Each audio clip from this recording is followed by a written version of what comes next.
अस्सलाम वालेकुम स्टूडेंट्स। आज की वीडियो में हम एक्सरसाइज 17.4 का पार्ट 3 करने जा रहे हैं। इससे प्रीवियस वीडियो में हमने इसका पार्ट 2 किया था जिसमें हमने इसके शुरू के क्वेश्चन सॉल्व किए थे। तो आज की वीडियो में हम 17.4 का पार्ट 3 कर रहे हैं जिसमें हम क्वेश्चन नंबर 4 से अपना काम शुरू करेंगे और इसको भी वेन डायग्राम के थ्रू ही हम वेरीफाई करवाएंगे। क्वेश्चन नंबर 4 हमारे पास है कि वेरीफाई एसोसिएटिव लॉज। दो हमारे पास एसोसिएटिव लॉज हैं, एक एसोसिएटिव लॉ ऑफ यूनियन और दूसरा हमारे पास होता है एसोसिएटिव लॉ ऑफ इंटरसेक्शन। वो हमने वेरीफाई करना है। फिर हमने डिस्ट्रीब्यूटिव लॉ, ये भी हमारे पास दो तरह से होते हैं। डिस्ट्रीब्यूटिव लॉ को भी हमने वेरीफाई करना है by using Venn diagram. Set A, set B, set C के एलिमेंट्स हमें गिवन है। तो स्टूडेंट सबसे पहले हम काम शुरू करते हैं एसोसिएटिव लॉ ऑफ यूनियन से। तो एसोसिएटिव लॉ ऑफ यूनियन हमारे पास क्या होता है कि जिसमें A union B union C equal होता है ए का यूनियन हम पहले लें बी के साथ, फिर इसका यूनियन लें हम सी के साथ। राइट।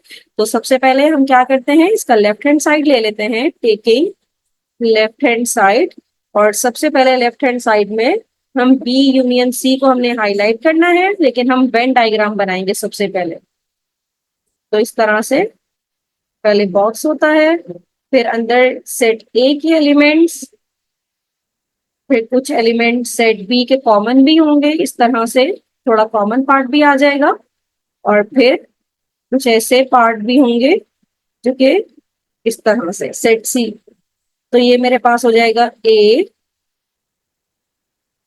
ये वाला सेट होगा सेट बी और ये होगा सेट सी। अब सेट ए के एलिमेंट्स देख लीजिए, 1 2 3 4 5 6 7 8 है।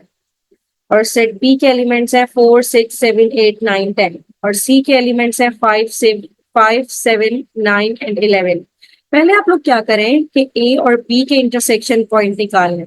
ए और बी में क्या कॉमन पॉइंट है, ए और बी के कॉमन पॉइंट है 4 6 7 एंड 8। राइट। फिर आप निकाल लें ए और सी के कॉमन पॉइंट निकाल लें।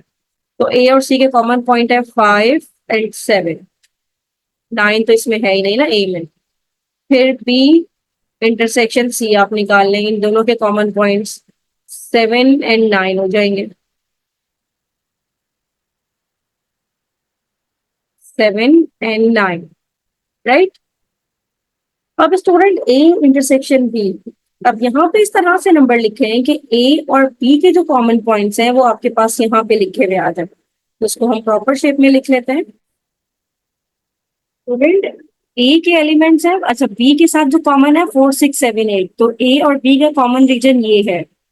लेकिन आप नोट करें तो तीनों में कॉमन एलिमेंट है 7। 7 तीनों में कॉमन है, तो यहाँ पे तीनों में कॉमन जो एरिया है वो ये वाला एरिया है। तो 7 मैंने यहाँ पे लिख दिया जो कि तीनों का कॉमन एरिया है।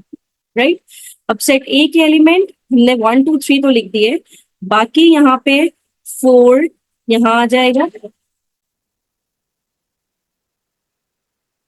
फिर 5 इसका वो एलिमेंट है जो कि सी के साथ कॉमन है, तो 5 यहाँ आ जाएगा। राइट। फिर 6 इसका यहीं आएगा, 6 यहाँ पे आ जाएगा। फिर 7 तो इनने यहाँ लिखा हुआ है, और 8 ये बी के साथ कॉमन है तो 8 यहाँ आ जाएगा। राइट। तो इस तरह से हमने सेट ए के एलिमेंट्स कंप्लीट कर दिए। अब बी के एलिमेंट्स हैं 4 6 7 8 9 10। 4 6 7 तो हो गए, अब 8 भी हो गया, यहाँ पे रह गया 9। और 9 वो कॉमन एलिमेंट है जो सी के साथ कॉमन है, तो 9 यहाँ पे आएगा। और 10 हमारे पास अकेला है, कहीं पे भी कॉमन नहीं है, तो 10 यहाँ आ जाएगा। अब इस तरह सी के एलिमेंट्स हम बनाते हैं। तो सी के एलिमेंट्स हमारे पास है 5 7 9 11। तो 5 ए के साथ कॉमन यहाँ पे आ गया, 7 तीनों के साथ कॉमन है जो यहाँ आ गया, 9 बी के साथ कॉमन है तो यहाँ आ गया, सिर्फ 11 बचा है तो यहाँ पे 11 इस तरह से लिख दिया जाएगा। तो ये वो डायग्राम है जो कि हमारे पास बार बार यूज होगी। अब हमने काम शुरू करना है लेफ्ट हैंड साइड से, और इसमें भी हमने बी यूनियन सी से अपना काम शुरू करना है। तो बी यूनियन सी का मतलब है बी और सी के सारे एलिमेंट्स हमारे पास यहाँ पे कलर्ड हो जाएंगे, यानी कि हाईलाइट हो जाएंगे।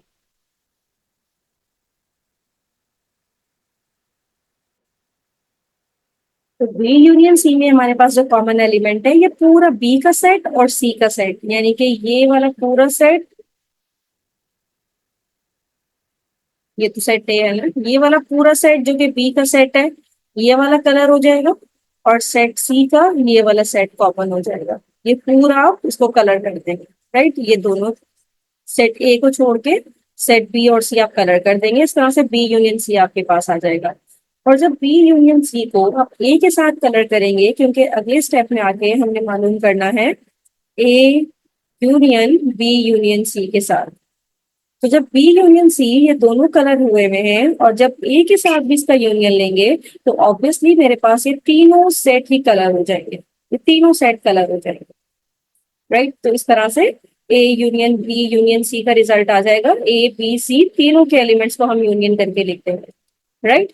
अब इसी तरह से हम नेक्स्ट चलते हैं, taking right hand side, taking right hand side, और यहाँ पे हम पहले ए यूनियन बी लेंगे। ए क्या है, ये वाला सेट, बी क्या है, ये, और ये सी।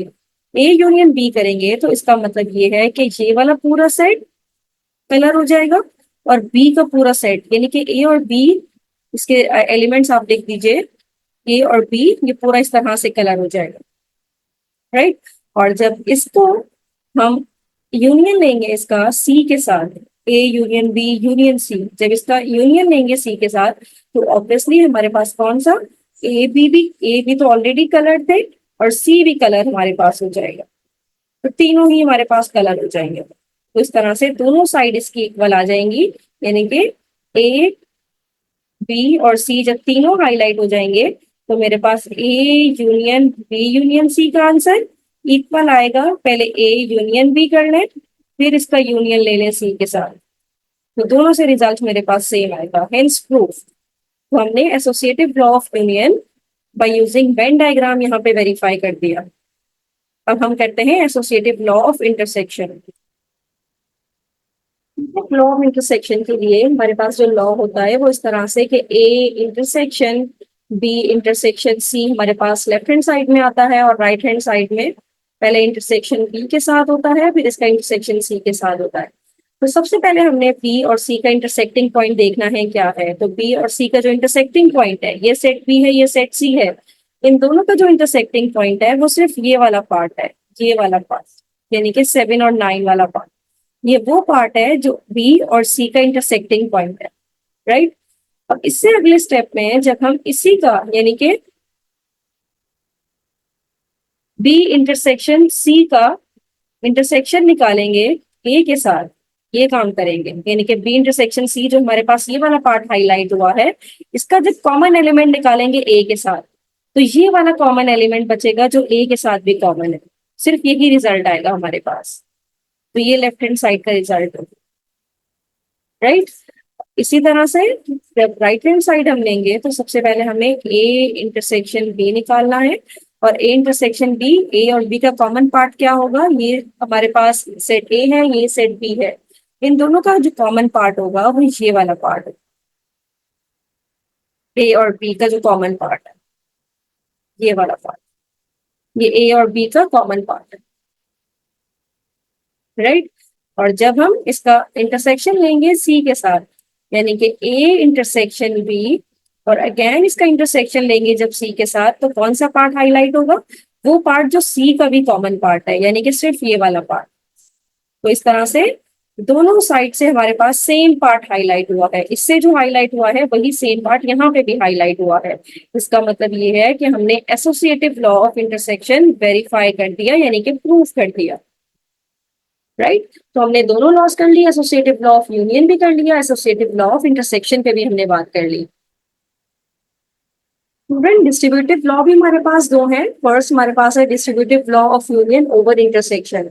तो ये है मेरे पास A union B intersection C, और राइट हैंड साइड में होगा ए यूनियन बी, और इसका इंटरसेक्शन होगा ए यूनियन सी के साथ। तो सबसे पहले हम लेफ्ट हैंड साइड ले रहे हैं, और लेफ्ट हैंड साइड में हमें सबसे पहले क्या निकालना है, बी और सी का इंटरसेक्टिंग पॉइंट। तो बी और सी का इंटरसेक्टिंग पॉइंट, ये सेट बी है, ये सी है, इन दोनों का जो इंटरसेक्टिंग पॉइंट है वो ये वाला एरिया है जिसमें 7 और 9 है, ये वाला इंटरसेक्टिंग पॉइंट है। और फिर जब इसका यूनियन लेंगे हम ए के साथ, यानी कि A union B intersection C हम जब निकालेंगे तो पूरा इसका यूनियन हमें लेना पड़ेगा सेट ए के साथ, यानी कि ये वाला सेट तो हाईलाइट था ही, अब सेट ए जो पूरा सेट ए है ये भी आपको हाईलाइट करना पड़ेगा, तो लेफ्ट हैंड साइड का रिजल्ट आपके पास आएगा।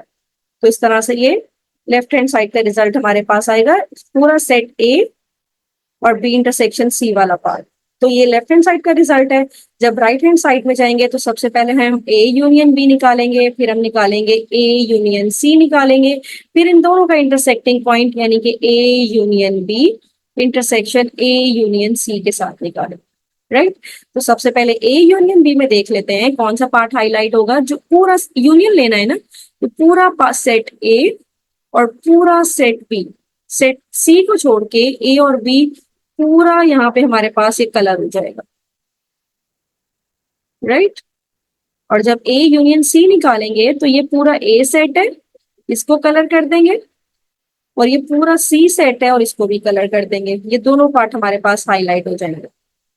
अब यहाँ पे देखिए कि इन दोनों, हमने ए यूनियन बी भी निकाला, ए यूनियन सी भी निकाला, इन दोनों में कॉमन रीजन कौन सा आया है? तो कॉमन रीजन एक तो पूरा सेट ए कॉमन रीजन में आया है, और दूसरा ये वाला जो पार्ट है, ये वाला जो पार्ट है ये मेरे पास दोनों जगह हाईलाइट हुआ है, इस जगह भी हाईलाइट हुआ है और इस जगह भी हाईलाइट हुआ है। सेट बी सिर्फ यही हाईलाइट हुआ है, नीचे हाईलाइट नहीं हुआ। सेट सी सिर्फ यहाँ हाईलाइट हुआ है, ऊपर हाईलाइट नहीं हुआ। तो इसका जो कॉमन रीजन जो हाईलाइट हुआ है वो पूरा सेट ए में आ जाएगा, और ये वाला सेट बी वाला पार्ट आ जाएगा। तो इस तरह से हमने distributive law of union over intersection भी यहाँ पे हमने वेरीफाई कर दिया कि वेन डायग्राम की हेल्प से किस तरह से हम वेरीफाई करवाएंगे कि distributive law of union over intersection verify करना है। तो this is a procedure to verify the distributive law of union over intersection.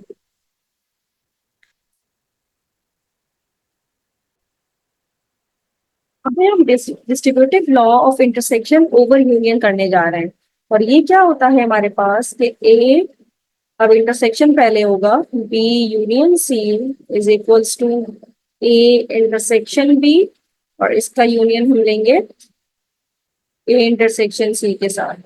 तो उसी तरह से टेकिंग लेफ्ट हैंड साइड, सबसे पहले हम बी यूनियन सी निकालेंगे, तो ये बी यूनियन सी निकलेगा हमारे पास। फिर हम ए इंटरसेक्शन ले लेंगे बी यूनियन सी के साथ, राइट। तो बी यूनियन सी, इन दोनों को जब यूनियन करेंगे तो पूरा बी सेट, ये पूरा बी सेट है और ये पूरा सी सेट, ये कलर हो जाएगा। इसको आप अच्छी तरह कलर कर लें। और अगले स्टेप में इसका इंटरसेक्शन लेना है ए के साथ, यानी कि सिर्फ वही एलिमेंट रह जाएगा जो ए का कॉमन पार्ट है। अब ए का कॉमन पार्ट इसमें क्या है, एक तो ये वाला पार्ट हो जाएगा जो ए के साथ कॉमन है, और एक ये वाला पार्ट हो जाएगा जो ए के साथ कॉमन है। सिर्फ ये वाला हाईलाइट होगा और यही हमारा लेफ्ट हैंड साइड से रिजल्ट आएगा। और राइट हैंड साइड से क्या हो जाएगा हमारे पास, सबसे पहले हम लेंगे ए इंटरसेक्शन बी, फिर हम लेंगे ए इंटरसेक्शन सी, फिर हम लेंगे ए इंटरसेक्शन बी का यूनियन इसके साथ ए इंटरसेक्शन सी के साथ। तो सबसे पहले ए और बी का इंटरसेक्शन, ए और बी का इंटरसेक्शन कौन सा, ये सेट ए है और ये सेट बी है, तो इन दोनों का इंटरसेक्टिंग पॉइंट ये वाला पार्ट आ जाएगा, ए और बी का यूनियन। फिर A intersection C, A intersection C का जो यूनियन वाला पार्ट है वो मेरे पास ये वाला पार्ट आ जाएगा जो ए में भी कॉमन है और सी में भी कॉमन है। अब इन दोनों का जो मैंने कलर किया है यूनियन लेना है, यूनियन का मतलब है तो सारा पार्ट हाईलाइट हो जाएगा जो दोनों में है, यानी कि ये वाला पार्ट भी दोनों में है, ये वाला पार्ट भी, और ये वाला पार्ट, ये वो पार्ट हो जाएगा जो दोनों में यूनियन है, यानी कि दोनों में, दोनों को यूनाइट करके हमने ये वाला पार्ट हाईलाइट कर दिया। तो स्टूडेंट यहाँ पे शेडेड और कलर जो रीजन है वो दोनों में सेम होगा, यहाँ पे जो है वही यहाँ पे भी है। इस तरह से हमने वेरीफाई कर दिया distributive law of union over intersection भी, और यहाँ पे distributive law of intersection over union भी हमने वेरीफाई कर दिया। तो स्टूडेंट 17.4 हमने यहाँ पे कंप्लीट कर ली। किसी भी क्वेश्चन में कोई प्रॉब्लम हो तो मुझे कमेंट बॉक्स में जरूर बताइए। नेक्स्ट वीडियो में हम इसका नेक्स्ट एक्सरसाइज करने जा रहे हैं। थैंक यू सो मच कि आपने अंत तक मेरी वीडियो देखी।